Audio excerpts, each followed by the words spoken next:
Okay, the next bunch of questions is all about indices, which is another way of saying index numbers, which is another way of saying powers. So like 5 to the power of 9. So important things that you need to remember from class about powers. Well, you know what a regular power does. So 10 to the power of 3 means 10 multiplied by itself 3 times, 10 times 10 times 10. Negative powers, so 10 to the power of minus 3, means 1 over the positive power. So 10 to the power of minus 3 means 1 over 10 to the power of plus 3. And fractional powers, 10 to the power of a half means the square root of 10. 10 to the power of a third means the cube root of 10, and so on and so on and so on. You also need to remember the rules about multiplying powers and other things like that. So for example, 10 to the power of 4 times 10 to the power of 2. Two powers of the same thing, the rule is add the powers. So that comes to 10 to the power of 6 from adding the 4 and the 2. If you're dividing, it's subtract. So 10 to the power of 11 divided by 10 to the power of 9. Subtract the powers and you get 10 to the power of 2. And then the last one to remember, one power raised to another power. So 10 cubed, all of that squared. The rule for this is multiply the powers, so that comes to 10 to the power of 6. So question 1, part A, says work out the value of 49 to the power of 0.5 times 3 to the power of minus 2. So 49 to the power of 0.5, 0.5 is a half, so that's power of a half is square root.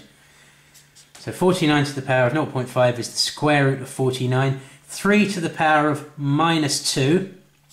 Minus power means 1 over the same positive power. So that's the same as 1 over 3 to the power of 2.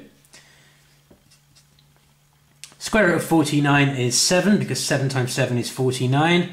1 over 3 squared is 1 over 9. So we're left with 7 times a ninth, which is 7/9.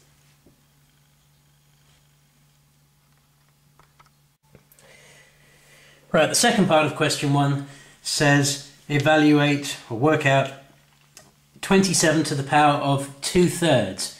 Well, we haven't got a rule about power of 2/3, but we have got a rule where we can break this down into 27 to the power of a third times 2. And remember, when you have one power raised to another power, the rule is multiply the powers. So 27 to the power of a third, all to the power of 2, is the same as 27 to the 2/3. And that's useful because 27 to the power of a third means the cube root of 27. So the number that times itself and times itself again gives you 27. So 3 times 3 times 3 is 27, so 3 is the cube root of 27. So we're left with 3 squared. And 3 squared is just 3 times 3, which is 9. So the whole thing just comes to 9. And you can check that, just get your calculator and punch in 27 and then your power button. It'll either look like x to the n, or it might have a little arrow. And then type in 2/3, use your brackets, bracket 2 divided by 3, close bracket, equals, and that should give you 9. Of course, the point of questions like this is to use your knowledge of powers and not use a calculator. So you're not really allowed a calculator for this type of question, so you can't just punch that into your calculator and get the answer 9.